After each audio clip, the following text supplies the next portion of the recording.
Hey there guys, and welcome back to Let's Play The Legend of Zelda The Wind Waker. In the last episode we finished up not Forest Haven, well we kinda did. We finished up the Forbidden Woods. And today we're gonna move on with the world exploration. Now as you might be able to tell, this is post-commentary, because there's gonna be a lot of cutting I need to do. And well, it's just much easier to record the commentary this way. So anyway, we just got a letter from the mail center on Dragon Roost. We get this after we, I think you always get this here. Get this letter from Kamali's father, and he gives you a piece of heart. Yeah, you always get that after beating the Forbidden Woods. I think that's like the only heart piece in the game that you can't miss. So this place too has been attacked by Ganon. Could he already be regaining his power? Link, you must get the remaining pearl. It lies in a place to the northwest. We must set sail immediately. Why am I so tongue-tied? I just started recording.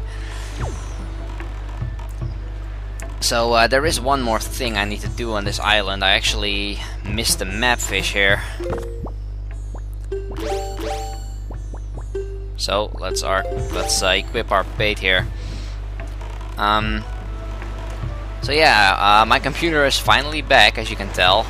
It's been fixed again, thank goodness.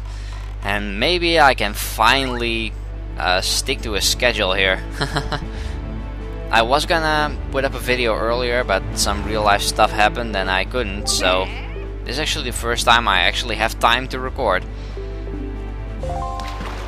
And now we finally fill in this square of our map,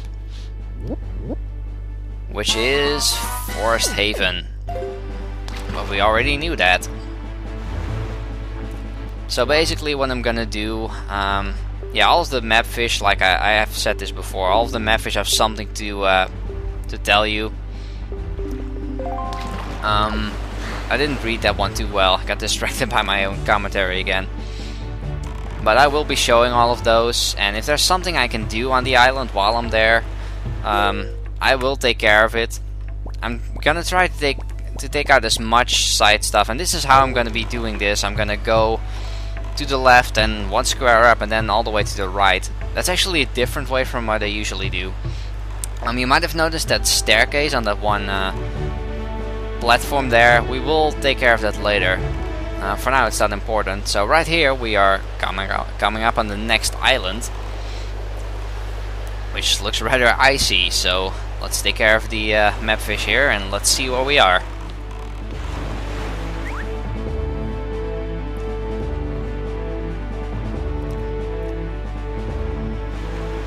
So yeah, the day I'm recording this is Sunday, November 13th, only 5 more days until Skyward Sword. I'm so pumped for that. I've been looking forward to November 18th for a while now. Yeah, this guy just tells you how you're supposed to get inside this island, but I don't really care how we get into that, because we can't right now. We need some other items. Yeah, only 5 more days until Skyward Sword comes out here in Europe. And I pre-ordered it, so it should come in on the 18th. So I'm gonna be having some fun with that. And I'm actually not gonna watch any videos of it or read any walkthroughs. Just go through it blind, I guess. I was thinking about doing a blind LP of it, but I'm like, well, I've already got Wind Waker and Spyro going up right now, so. This is actually pretty interesting. This guy is telling us about a heart piece you can get much later in the game, back on Outset Island. I keep interrupting my story because I need to explain what the map fish is talking about. So this right here is Southern Fairy Island. There's not much we can do over here right now. We can't really visit the Great Fairy yet. There is something we can do though, and that I will take care of. Right here is our first blue choo-choo, and you need to hit it with your boomerang before you actually attack it with your sword. Otherwise it'll electrocute you, and you don't want that. Now blue chew jelly is actually used to make blue potions, which is cool. There is an easier way to get blue potions back on Forest Haven that I neglected to show. I kind of forgot about it, but basically there's a room inside Forest Haven that you go to, and you can trade in 4 Bokobaba seeds for a blue potion. Basically, it's pretty cool. Now right here, as we're coming up on the next island, this whirlwind you're seeing right here, when you see that, at this point, try to stay away from it, because it'll send you to some random location on the Great Sea, and right now we don't have the items to take care of it. Later on it will be very, very useful, so keep it in mind. Try to memorize the islands where you encounter him, because he'll always be in those places, and it'll be useful when you're actually supposed to find him. There is a much closer one, so you don't really have to memorize this one. So, let's see where we are.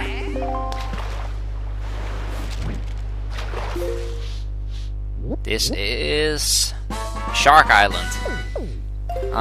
There is something you can do on this island, but I never do it. I think it's a puzzle that'll give you rupees. Ah, this windfish is windfish. This is not a windfish. This is Link's Awakening. Yeah, he's actually talking about that tornado. That's Cyclos, which, as you might remember from Dragon Roost, his brother gave us the song that lets us change the wind. So yeah, don't go near Cyclos. And here we have our first encounter with a sea enemy here. These sharks. They can actually be pretty annoying because they'll try to ram you. Like that. Yeah, I knew I left that in. It can be kind of annoying, but right here we're coming up on the next island, which is actually one of 6 reefs. They all pretty much look the same. And once we'll get the map fish, we'll see which one this is, because I actually don't remember offhand which one of the reefs this is.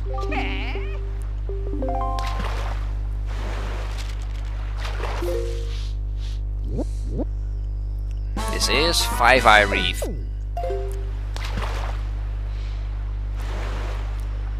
Now there's actually there's the ferry on the outside. I know that. We can't take care of that yet.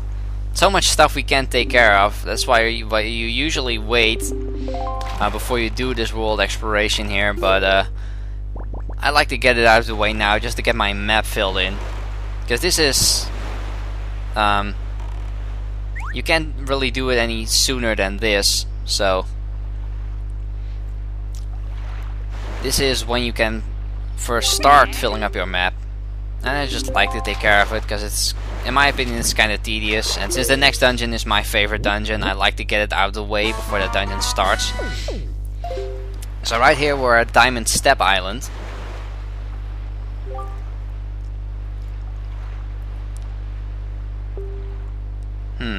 Use the treasure that's hidden on the island. Yeah, sometimes the fish will talk about days when part of the moon is missing. That's related to the ghost ship, but that's not important right now. What we're doing right now is we're actually gonna get one of these treasure chart treasures. So what you do is you press Y to go into your treasure charts. So let us well, I've already shown that, but now you can see how, on the treasure chart there was the little arrow, and I'm actually right over it. Usually that doesn't happen, and I have to look at my treasure chart to get on the right spot, because you have to be exactly on that spot for it to work. It's kind of picky. And the reason why I'm picking up this treasure right here is because this one is actually not 200 rupees, so we can actually pick this up. This is a piece of heart, which is number 7, which you get from the treasure chart that you get on Windfall Island, or one of the charts on Windfall Island. So now let's go 1 square up. It's probably one of the more noticeable islands from far away. Or at least I think this is it. Should be it, at least.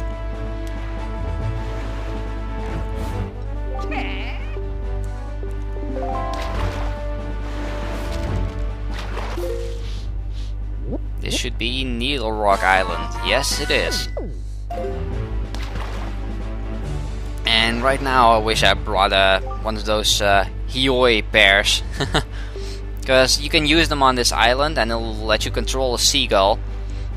And there's actually a piece of heart all the way on top of the needle that's on this island. You can see it right there, that huge thing sticking out of the sea. So yeah, I should have done that, but I kind of forgot about it. So we'll be back to grab this piece of heart, because we'll need to go back to this island anyway later on, because there's actually something very important on this island. Something you actually have to get if you want to beat the game. I can never defeat this bird, which I apparently can't do. There is something we can do on this island right now, which I actually found by accident. It turns out that there's actually a blue chew on this island, and I never knew about that. It's the first time I ever found that chew. Okay, I guess the piece of heart is not on top of the island. There's just a switch that gets rid of the fire there. And right here is our blue chew. There's only, I think, about 22 of them in the game, and you need 15 to make a blue potion, so you don't really have to get all of them. Actually, I've never gotten all of the blue chews before.